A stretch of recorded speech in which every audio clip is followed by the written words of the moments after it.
I'm going to turn it over to our partners for this program first, Mr. Andrew Elliott, the Director of Northern Ireland Bureau. Andrew. Thank you very much, Bob, and it's great to have the chance to work with you once again in this series of important engagements and discussions with leaders from Northern Ireland who are making a difference. I'm particularly delighted today to have the opportunity to introduce Nichola Mallon, who, in addition to being a key member of the Northern Ireland Executive, is also a key figure in the strategic development of so much of Northern Ireland's infrastructure and what affects ordinary people day to day. Nichola Mallon is a minister representing the Social Democratic and Labour Party, the SDLP, and shares power within the executive with a wide range of other ministers from very diverse different backgrounds.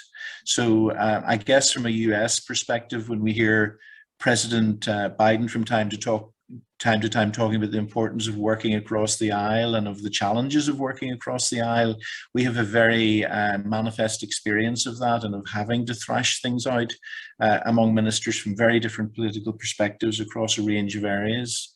That's a challenge that this minister has to deal with on a daily basis. There's also the challenge of being responsible for a range of services that are really close to the hearts and to the lives of the ordinary people of Northern Ireland. So the decisions are very tangible in terms of how people feel about what is in the end decided, quite often in the context of limited public finances that have to be shared around among a wide range of challenging issues in other departments. And I think it's important to just mention a few of the things, but the reshaping and reimagining Belfast, which I'm sure will be important to the minister given her previous experience as a Lord Mayor of Belfast, I think way back in maybe 2014. But also, you know, the crucially important areas of climate change and tackling the climate emergency, dealing with the whole issue of sustainability and the way we do things and the kind of transport systems that we have and so on going forward. And of course, joining up people, connecting people, not just within Northern Ireland, but also the very important all-Ireland dimension where there's so much work that needs to be done to make sure infrastructure works across the island as a whole. I don't want to take up too much more of your time because I know it's going to be really important to get the chance to talk to the minister and give people the chance to ask questions. So I'll hand over now to you, Bob, to introduce the minister. Thank you very much. Thank you, Andrew, and thank you for your partnership. It's great to work with you once again. Andrew and I were just remarking that we've been collaborating on a series of webinars for over a year now. We've never actually met in person, so such is COVID. But things are here in the U.S. at least opening up a little bit more, and hopefully we'll be traveling in the immediate future. I want to thank the minister for joining us. As usual, if you've been to our sessions in the past, the minister and I will have a conversation, but people are free to ask questions at any point via the chat function, and I'll do my best to relay those questions in faithfully as possible for the minister. And hopefully we'll continue to have a conversation until we've exhausted our areas of interest. So Minister, thank you very much for joining us. I appreciate you taking the time. You were just mentioning a moment ago that some of the bells that we can hear in the background are the call to vote. So I take it you're in your office up at Stormont. I am indeed. I'm in Stormont here in Parliament Buildings. And Bob, thank you very much for the opportunity to speak with you today. I really appreciate the fact that you've invited me along to talk about infrastructure, which is hugely important, but to talk about the wider political context here, because we are in challenging times, but we're also at a moment of huge opportunities. Well, so maybe just me, I'm a mom of 3 children, age 6, age 4 and age 2. I'm an MLA for the constituency of North Belfast. North Belfast is one of the constituencies that has been most hurt through the conflict in terms of lives lost, people who were caught up in the conflict and intergenerational trauma. And we would also have very high and persistent levels of deprivation. So I'm a representative for the area. I have been for 10 years. I started off as a councillor and now I'm the MLA. I'm also the deputy leader of the SDLP, and I'm in the executive representing the SDLP as a minister for infrastructure. That's great. You clearly have a lot on your plate. I have two children. I can't imagine a third, let alone being a deputy political leader. But before we get into all of that, when we first met, you were Lord Mayor. You visited us here at Boston College. I mean, could you give us a little bit of background about, what drove you to enter politics? And why did you find yourself with the SDLP rather than another political party? The SDLP has had its successes over the years, and it's had some recent impressive successes, but it's also had its challenges electorally. So I'm curious about what led you down that path. Well, I was actually studying politics at the time at high school, and our politics teacher challenged us to, if we really wanted to make a difference, then to look at the political parties here in Northern Ireland and to consider joining them and becoming active. So I looked into Sinn Féin and I looked into the SDLP because my leanings would be that we should be building a new agreed Ireland. And it was crystally clear that my home was the SDLP. Huge leadership that was being shown at that time by John Hume and Nichola Mallon. And it just spoke to me in terms of its values, the fact that it's built on social justice, reconciliation, building a fair society, tackling poverty, which is a big issue for me and at the root of many of our difficulties here as a society as we try to overcome that. So it was very clear that the SDLP would be my home. So I signed up and, I was a student at the time and I didn't really, play an active role in the party. A couple of years later then, I started to get angry at what I was seeing around me. In Belfast, in North Belfast, poverty, how it was impacting on people's lives, how a child born in a family in South Belfast, had much more opportunities open to them. And I didn't know what to do with that anger. And then I came back to the SDLP and I started to be active. I never for a moment thought that I would be going into electoral politics. It was actually, a circumstance of fortune, I think, that the sitting MLA was also a councillor. And he wanted to step away from Belfast City Council and he came and had a conversation with me. Now, it was to represent Ardoyne and that's where I'm from. That's where both my mother and father are from. And I feel very passionate and proud of the place. And if it had been standing as an elected representative for any other part, I would never have done it. And it was because it was my home patch and I cared so deeply about it and I wanted to play my part in making it a better place. I went forward for the council and then, I think politics picks you. You don't really pick it all the time. And it has opened up a number of opportunities for me, the Lord Mayor being just one, right up to the point now of being a minister. So the SDLP has kind of provided me with a lot of opportunities. What made you, or what allowed you to make that jump between, being a councillor and Lord Mayor, to kind of leadership within the party and now kind of this leadership role within the executive? I never actually set out to take on these roles. I mean, I have worked for the party. I worked for a former leader. I was also a special advisor for the party at one point. So I've held a number of roles. I suppose for me, it comes back to, the question that the politics teacher posed to us. Are you going to sit in an armchair, giving off about what you see is wrong, or are you going to actually get up and try to make a difference? And that's very much the way I was reared.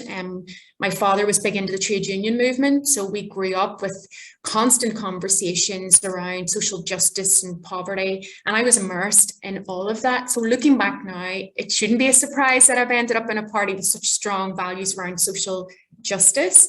But I just take each day as it comes. And when I had the opportunity to be deputy leader, it was actually party colleagues who approached me. I didn't step up or volunteer.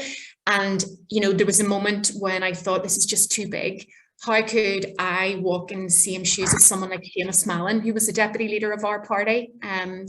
But I did it because I had great support from my party colleagues, and John Hume and Seamus Mallon and others started a very, very difficult journey. And my job and Colm Eastwood's job and all of the party members and elected representatives and activists of the SDLP is to fulfill the job that they set out to do, and that's to build a shared home place here on our island. And so the way you're doing that now, or working towards that goal, is as Minister for Infrastructure. I'm sure you've been following some of the debates here in the United States. Infrastructure is at the core of it, and it's been at the core of U.S. political debates, for the best part of 20 years. what does infrastructure mean in Northern Ireland? I asked that question because it means different things in different places. And part of the debate right now here in the US is what exactly is infrastructure? So, as minister, in your role, what is infrastructure? So for me, infrastructure is about really the fabric, the hardwiring of our society. For me, it's very much about connecting people to opportunities. It's critical in terms of tackling regional imbalance, which is very prevalent here in Northern Ireland. And for me, it's instrumental in ensuring that you have the right infrastructure in the right place, but that it's inclusive and sustainable. And that's key to tackling the climate emergency. So infrastructure is hugely important. And I feel very privileged to be in this role, trying to address some of the regional imbalance, but also making significant investment in low and zero emission bus fleets, for example, so that we're providing cleaner and greener public transport. I've engaged in a piece of work around promoting active travel infrastructure across the north, trying to get that modal shift of people out of their cars. And so infrastructure has a key role to play in all of that. Some of that terminology we can unpack, it will be unfamiliar to an American audience. But before we get into that, I guess one question I have is that kind of view of infrastructure one that opens opportunity and helps to, promote inclusivity across regions? Is that one that everyone shares, or is it one that you have to push for as minister? You have to push for it. We haven't got our infrastructure right here over many years. And in fact, there has been historic underinvestment in our infrastructure. And that's been really the outworkings of kind of the political context. Because political opponents have largely held the infrastructure portfolio, it has been starved of resources in many ways for party political purposes. And we're now seeing the outworkings of that. So I'm responsible for our drinking water and our wastewater infrastructure. And we now have some 100 locations across Northern Ireland that are either at or almost at their developmental capacity, meaning we're having to turn down planning applications. That's stymieing economic growth, house building, which is key because we have an acute shortage of homes here. So we need to be addressing all of that. So that is a battle around the executive to be making that solid case for funding. But also when I took up this post, the first thing that I asked was, how are we connecting communities? How are we tackling poverty? How are we maximizing our economic potential here? And what are we doing to tackle the climate emergency? And there's been a bit of, I had an unexpected piece of work to do around culture change in my department, because it was very traditional in terms of its outlook. So we've built roads, coming in and saying, well, actually, the first thing I want you to do is talk about people-centered place shaping, pedestrianisation, how do we put cycle routes in here, has kind of shifted and orientated the focus of the department. But certainly that there's a momentum, I think, behind that. And whether it's local councils or citizens or other political parties, there is a recognition that we have to start doing things in new and innovative ways. So we're starting to see, the momentum building on that, which is a good thing. Can you talk about some of the marquee programs that you're pushing? I mean, you already mentioned water and wastewater treatment. There is a program, Living with Water plan, that's being rolled out. Can you talk about what kind of projects you're hoping to deliver? I've done some reading on Living with Water, and I was a little bit unclear myself if actually projects have started or if they're yet to start. So if you could just let us know where you're at with that. Yeah, so Living with Water is a program for Belfast, the city of Belfast. And really it's about driving forward a new approach to drainage, and it's about using your natural environment. So it's blue-green infrastructure, proper drainage, and it's kind of taken that more nature-based approach. Now, it's a 12-year programme, and it will require investment of £1.4 billion. Where it is right now is that I've sent an executive paper to all of my ministerial colleagues. And so I would hope that I'd have a meeting in the very near future that they can sign off on that, and then we can get going on those programs. And then my view would be that we would roll that approach out right across Northern Ireland. So this is a focus on Belfast, but I've actually tasked officials with taking forward initial work so that we can do the same in Derry, which would be another one of our big cities here. So it is a new approach and a new way of doing things, but it will require significant resource. And this is what we're going to have to do as an executive. We're many more homes and businesses at risk of flooding now as a result of the climate emergency and the underinvestment that I spoke about. So it's about trying to prioritise and tackling all of that, recognising that, you know, drainage, water, infrastructure, it's key to the economy, it's key to society, and it's key to the environment. Are you hopeful that your colleagues will, you know, take up your call on the Living for Water, or kind of the rollout of that concept to other parts of Northern Ireland? Yes, I am.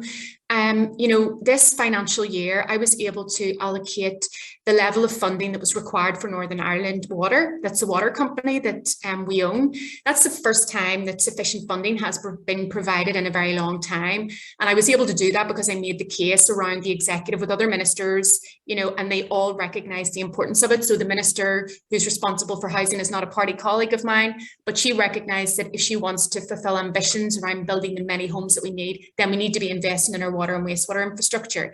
It's the same for the DUP environment minister. You know, he recognises the importance, and our health minister, you know, he has said about the importance to public health of having, you know, the required and sufficient investment in your water and wastewater infrastructure. So I am pleased to have had the support of my executive colleagues, and I would be very hopeful that that would continue.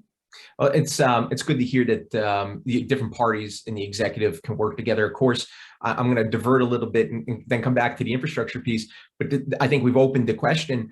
You are the only SDLP minister. I mean, does that present you with certain challenges, or maybe it's an opportunity to build kind of those relationships, you know, across the departments that you need in order to get things done? It's challenging. So, you know, we are a 5-party executive. We have very different ideological viewpoints. We have different, in many ways, visions of the type of society that we want to build. We came around the executive table after 3 years of no government. So huge in-trays and a backlog. For example, our hospital waiting lists had lengthened and grown in those 3 years where the place was just abandoned. And then we took up post and we were hit with COVID. And that presented huge challenges, but also in many ways kept the executive together. You know, it gave us a compelling reason to be trying to work together. And there was an awful lot of collaborative working done there. I'm also responsible for the system of checking vehicles to make sure that your car is roadworthy. I was able to give over those centres to the health minister, and so we ran vaccination centres out of those. You know, so there was a lot of collaborative and partnership working there. Then we had Brexit. And that has put a lot of strain on the executive as well. We have very different viewpoints around the table about, you know, the benefits or the catastrophe, as I would say it, of Brexit, and then the tensions around the protocol. So, you know, it is very challenging, but in Northern Ireland, we know that we only overcome challenges when we work together. It may sound glib, but nobody's come up with a better way of working.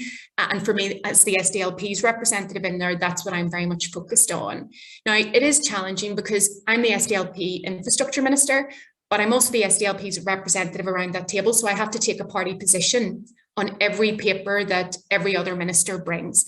So that can be very challenging. You know, it's a heavy workload.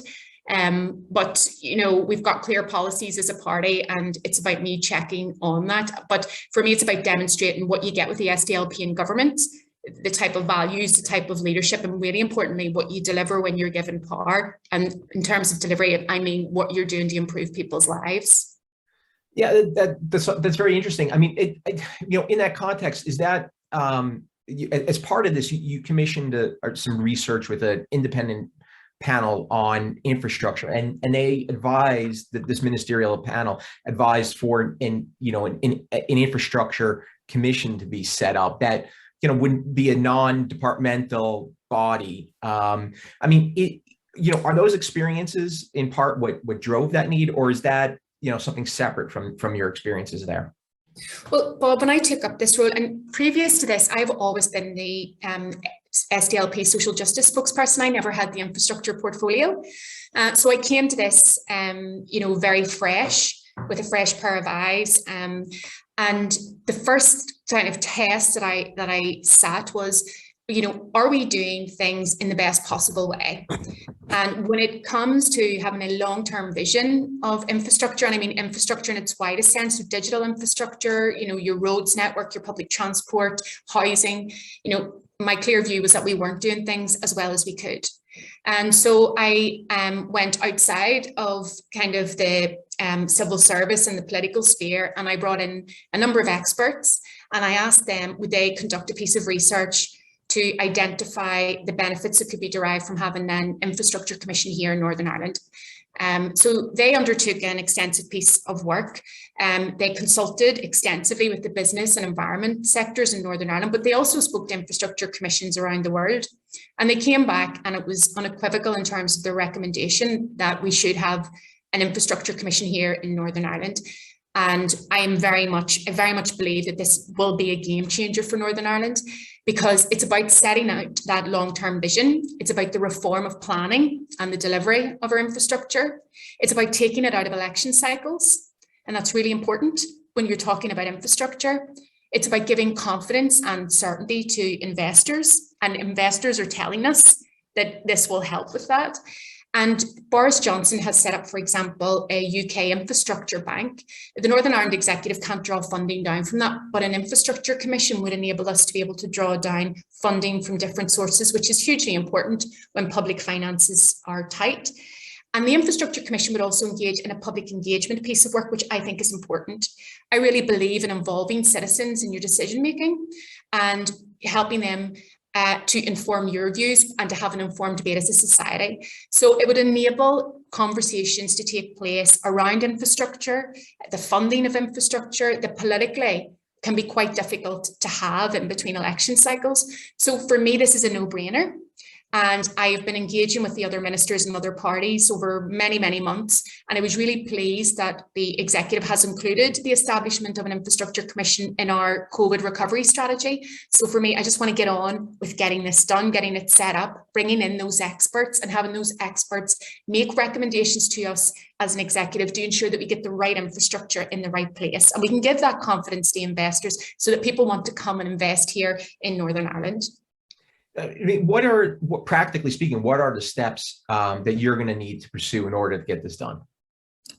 So what we need to do is to get the meat and bones on this. So we've got the agreement to establish it, but what I want now is for us to get full executive agreement on the governance arrangements, whether it's on a statutory footing or not, what its remit is in terms of the scope of infrastructure. So I've proposed to the other ministers that we set up a cross-departmental working group. So we get our most relevant officials from the most relevant departments together, and we task them with coming back with recommendations about the establishment of it to the executive, that we agree that, and we get this commission up and running. I've been hugely heartened by the support that we've been offered from the UK Infrastructure Commission, from the guys in Australia, New Zealand. These are experts around the world who want to help Northern Ireland to do this. So it's not about reinventing the wheel. We don't have to make the mistakes that others made or the errors. We've got people who've walked this path before, who are saying to us, we will help you to do this. And I believe if we do, then we will no longer be at the economic disadvantage that we are compared with our neighbours who are doing just this. I think it's an interesting concept and project in which you look. I mean, I think a lot of people's experience of infrastructure development as citizens is that projects run over a very long time. They tend to run over budget. They tend to underdeliver, and meanwhile, people are, say, sitting in traffic, or they don't have the access to the water to build that they need. I mean, I presume part of this is the Infrastructure Commission will help to kind of unblock that, especially as it takes things out of election cycles. That's what I genuinely believe. So it's about bringing in experts. Sometimes in government, we can become very closed and inward looking. And I don't think there's anything to fear from prizing things open, bringing in experts, having that longer term view, taking that more strategic approach so that you have a vision for infrastructure here in Northern Ireland and a plan for its delivery. At the minute, it is disjointed because individual ministers come in through different election cycles. You know, we're not having that consistency or strategic approach. Ministers have their own agenda to follow, and they should still have the flexibility to be able to do that. But what I would like to see is that, you know, professionalism, that overarching approach, so that we're making sure that we're getting, whether it's digital infrastructure, whether it's our road or rail network and public transport, you know, whether it's housing, that we're getting it right instead of having a more ad hoc. And this is not just my view, this is the view of multiple reports that have taken place here in Northern Ireland, looking at how we plan for and build and deliver our big infrastructure projects. And there's huge opportunities now. I mean, I'm very focused on all island connectivity, and the Taoiseach has established a shared island fund. So he's given a huge pot of money here, and he's basically saying, I want to see us doing north-south infrastructure projects. And that's a huge opportunity. And also Boris Johnson has set up a UK connectivity review, and while details of that still, you know, have to be hammered out on what resources is going to be allocated to it, you know, there are opportunities here to better connect right across these islands, but to really improve our infrastructure, which has been left very much to stagnate over such a long time. Maybe you talk a little bit about some of those all-island infrastructure needs or projects. You mentioned the Shared Island initiative, and part of that national development plan in Ireland has been to fund a number of capital investment projects, including I think just recently that you were meeting with your peer on the Narrow Waters Bridge project. But also one issue that comes up for a lot of people in the U.S. is the All Ireland rail review. I think it's driven in part by people here, especially in the East Coast, who maybe do work in both Dublin and Belfast, and then they get on the Enterprise. I've been on the Enterprise many a times and get iced out in Newry or something like this.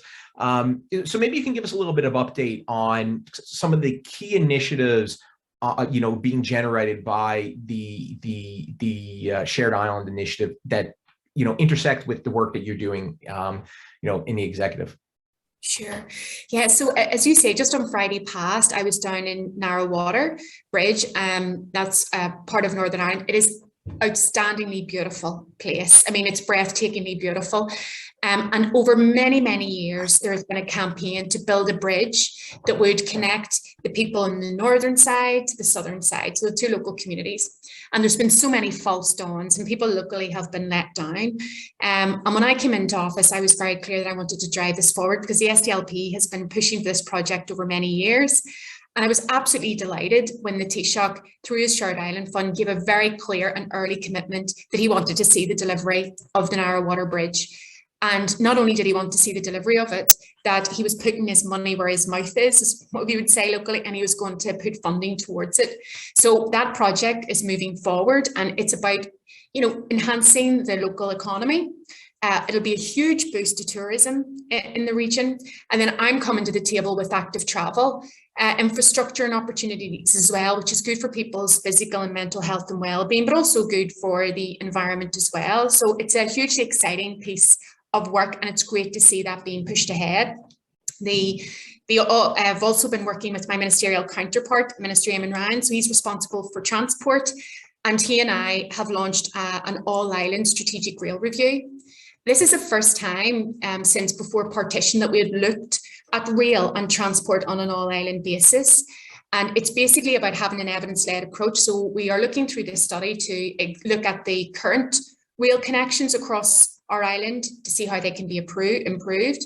We're also looking to see the opportunities for new rail connections, and the Northwest has been particularly abandoned when it comes to rail.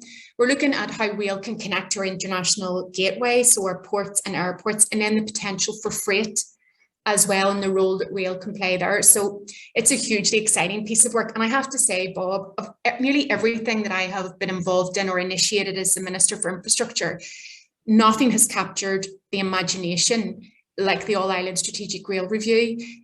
People are very excited by it. They're very passionate. People have an emotional connection to trains and to rail. So it's something that everywhere we go, there's huge interest in politically, but also just in communities right across Northern Ireland. So it's exciting.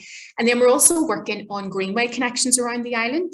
And again, that's through the Shared Island Fund. And we're looking to see how we can maximize our blueway, so our canals as well. And all of those issues would fall within my remit as the infrastructure minister. So it's great to have that collaborative approach with Fianna Fáil ministers, Fine Gael, and also with the Green Minister as well. It just shows what you can achieve when you have that political partnership and cooperation and that commitment. I just want to remind people that they're free to ask questions. You can use the Q&A function or the chat. The question has come in the chat that I'll turn to in a minute. But before I do, I just wondered if you could talk a little bit more about the All Ireland infrastructure piece. You mentioned, we already talked a little bit about the Shared Island Review, the Johnson government's undertaking this connectivity review. I mean, do you think these efforts, led in Dublin and London are sufficient to meet the needs of the executive at this challenging time, both these, the COVID, the post-COVID challenge, the post-Brexit challenge? I mean, is enough being done in the capitals to support the executive in its work? I think that a lot more could be done. And, I'm also a realist. So, the Irish government is dealing with a pandemic. The British government is dealing with Brexit and with a pandemic. So there's a lot of asks on ministers' times and what they're trying to do. I suppose my number one concern is just as an executive, we need to be working together to overcome these challenges and these difficulties, but also to be maximising the opportunities. And I'm a great believer in working across these islands. So I do a lot of north-south working to the benefit of citizens, but I also would meet very, very regularly with my counterparts in Scotland, in Wales, in England, in Guernsey, Jersey, the Isle of Wight. And in fact, I'm actually chairing a meeting with all of those ministers in Belfast on Friday around decarbonising transport. So for me, the partnership working across the islands is critical. But I think we're stronger as an executive when we have agreed cohesive positions on things. It can be challenging at times when we're not speaking with one voice, and that can at times be manipulated, particularly by the British government in many ways. So I think that there's a lot of opportunities, but there's certainly a number of challenges. Yeah. And you're talking about working with your colleagues across the islands, into Great Britain and across Ireland. I mean, where's most of the action happening for you? Is it through official bodies like the ministerial councils, or is it through other projects? I know there are a number of infrastructure development projects like the Irish Central Border Region or the East-West collaboration. I mean, where for you is value being created? Well, for me, in my experience, it's the engagement across the island. I think that, there's a meeting of minds. There's, the recognition that we absolutely have to take action now to tackle the climate emergency. There's a recognition that, as a result of the pandemic, we need to be looking at issues on an island-wide basis. And then the fact that you have that willingness, political willingness to work, but also you have the Shared Island Fund to back that political willingness up with funding and resource, is really important. So, in terms of, as a Minister for Infrastructure, that's where we're getting more traction in terms of financing and progressing the infrastructure projects. So that would be, would be my experience of it. But in saying that, for example, on the issue of the electrification of vehicles, I've been engaging quite extensively with the Minister for Future Transport in Westminster as well. So, where there are open doors, I will certainly go and work with others to try to have that partnership approach, and also critical for us here in Northern Ireland is being able to access finance. All pretty difficult. And when it comes to accessing finance, you already mentioned that perhaps the Infrastructure Commission might allow you to tap into something. I mean, where are the biggest challenges in accessing finance? Essentially, institutionally, you're in a challenging position where you spend, but you don't raise money in your role. So not directly, at least.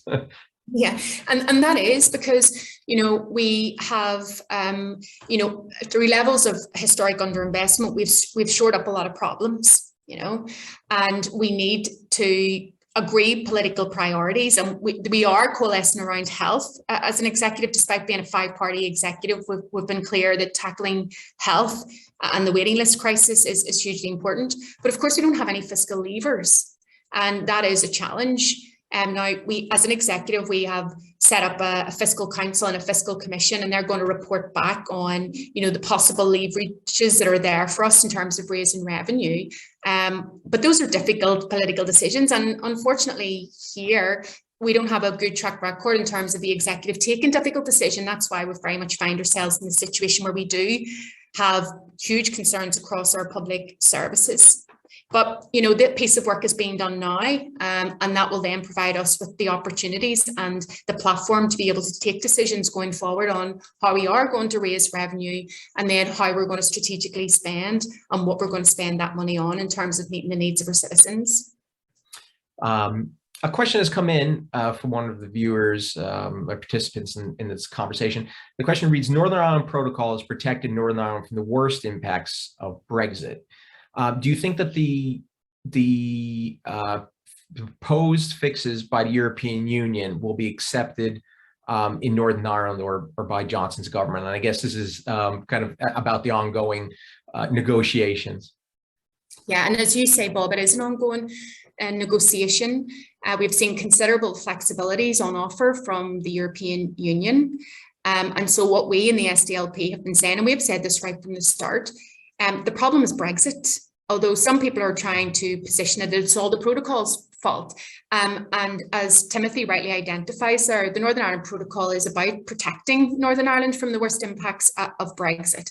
So what we're urging, and there is the majority of parties in the Assembly here, want to find that solution and have recognised the generosity and the flexibility from the European Union. We in the SDLP have been appealing to political unionism, to give these proposals careful consideration, to not repeat the mistakes of the past where, for example, under Theresa May's government, there was a much better deal on offer, which the DUP rejected. And I have no doubt, deeply regret ever since. And they're at a crossroads right now. They need to reflect very carefully, and they need to make sure that they're protecting Northern Ireland, protecting communities and protecting businesses. As for Boris Johnson does not care one bit about Northern Ireland. It is absolutely clear that he doesn't.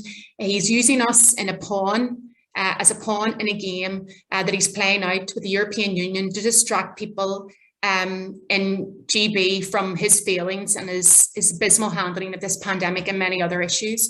So I'm just really hopeful, and we'll work with political unionism to ensure that we can get to a position where we can maximise the opportunities that are there to be had from Northern Ireland, from having the unique access to both markets.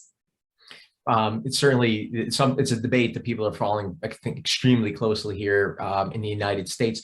But of course, the European Union continues to be involved in infrastructure. I mean, there's funding that has come through, 3.5 billion for cross-border, 3.5 billion euros for cross-border projects, and of course, the dairy intermodal reconstruction was in part funded by the special projects body from the European Union.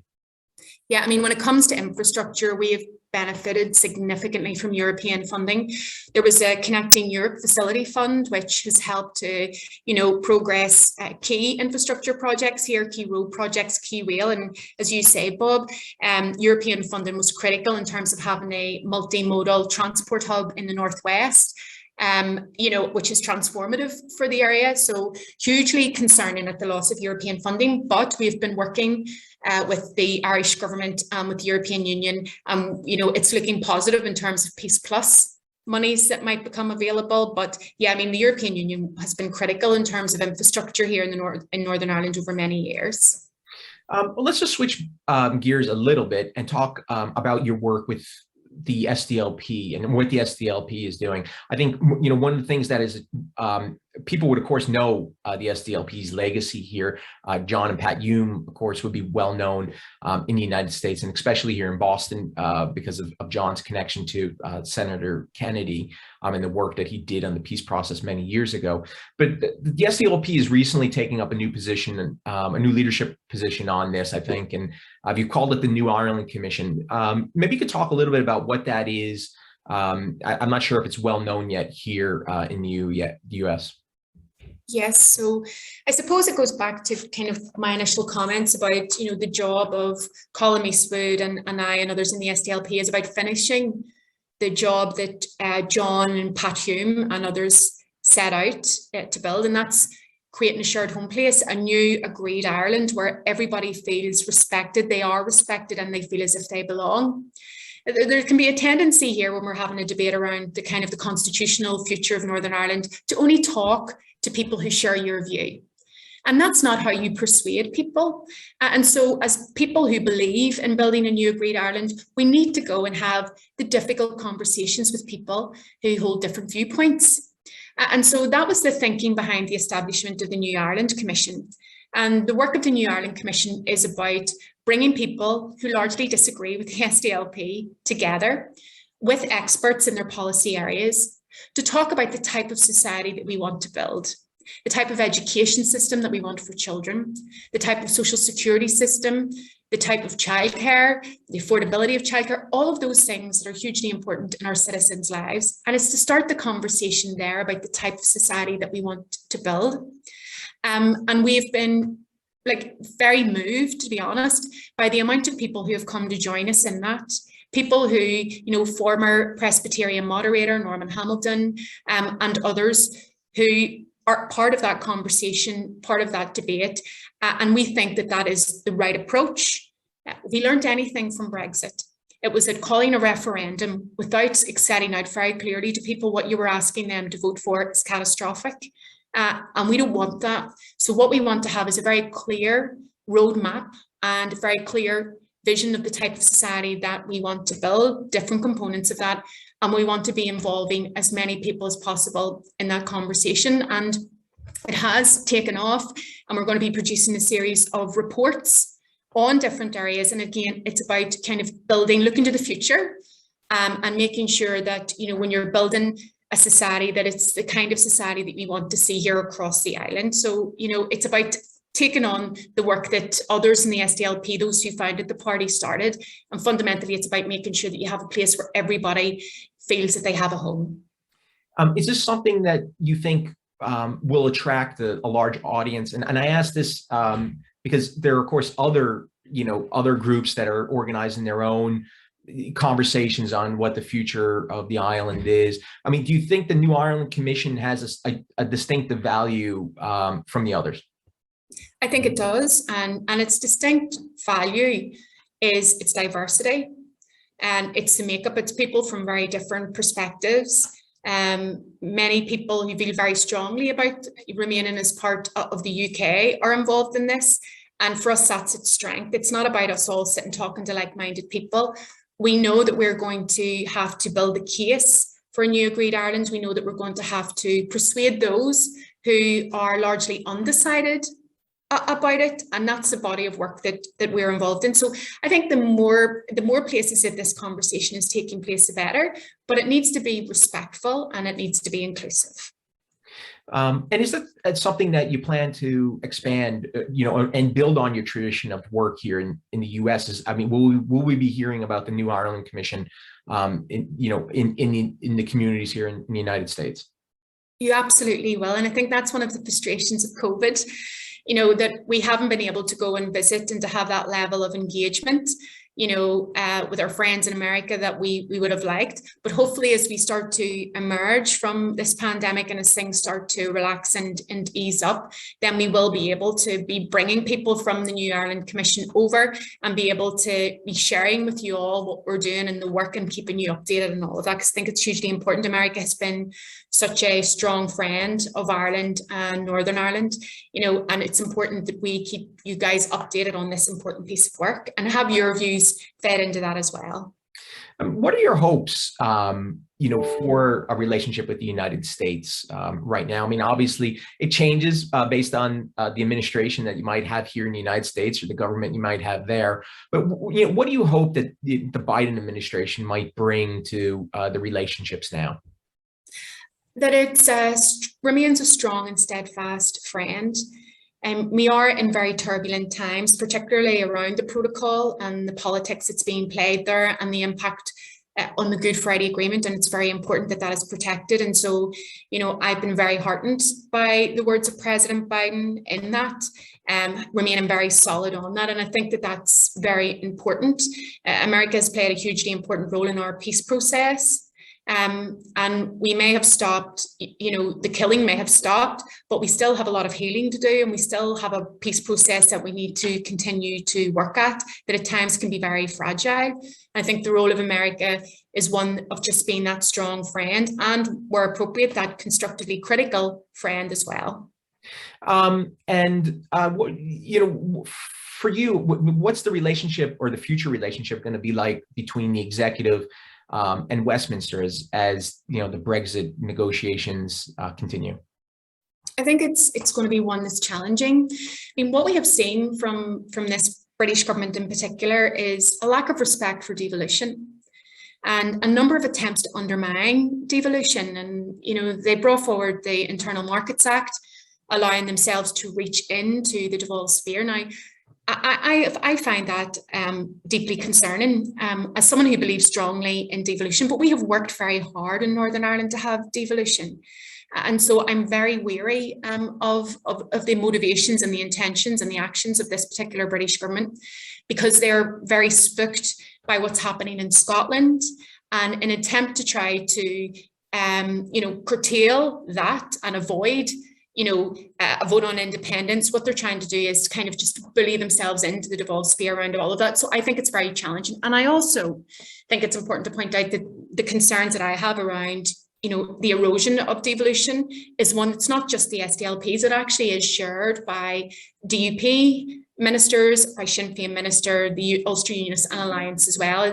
So this is an area that we just keep a very, very careful watch on. Does that place an extra or pressure on the executive to kind of maintain its existence, to continue to stand and to continue to produce? Or did the machinations between the parties develop regardless of this external pressure on devolution as a whole? Well, I mean, certainly we're on the issue of devolution, for example, we would all have, we may have different elements of it that are concerning, but we do, as a matter of principle, find it concerning, and that's right across the political spectrum. I suppose the big challenge, though, Bob, is that the British government's positioning on the protocol, agreeing an international agreement, then walking away, trying to rewrite it, the lack of trust. I mean, you're meant to have even transactional trust in politics. If you do a deal with someone, I'm like old fashioned in my politics. If you do a deal with someone, you stick to it. You have to honor your word. So all of that and the antics that are being played out within the Conservative Party is spilling over into Northern Ireland and into the executive. There's no point me pretending otherwise. We only have to look at legacy, for example, and the British government's proposal to steal the very hope of justice away from families who have lost loved ones. I mean, that approach is just abhorrent. Now, again, all of the political parties have united in their opposition to the British government's proposals on legacy. So I suppose it shows that, where that external pressure identifies issues that we can coalesce around, we should. But for me, we need to be very firmly focused here as an executive. People didn't have a government here for 3 years. We're emerging from a pandemic. We have huge challenges right across our public services. And we really need to be working together to maximise the opportunities for our citizens to be tackling poverty. And again, I come back to the point around the protocol that Timothy made. It's about making sure that you, yes, find pragmatic solutions to the difficulties, but that you're maximising that unique economic advantage that we have here. And we know from Invest NI, which is one of the organisations tasked here with drawing down investors, that we're having record high numbers of inquiries from investors who want to locate in Northern Ireland to benefit that. So I just think if we could focus some of our energies on that rather than, the constant row over the difficulties with the protocol, I think we'd be better serving our constituents. And also being honest, the difficulties that, many within political unionism have with the protocol, it's not about, the medicines issue, because solutions that are being found, it's around identity and their sense that their identity is under attack, that they have a crisis of confidence within the union.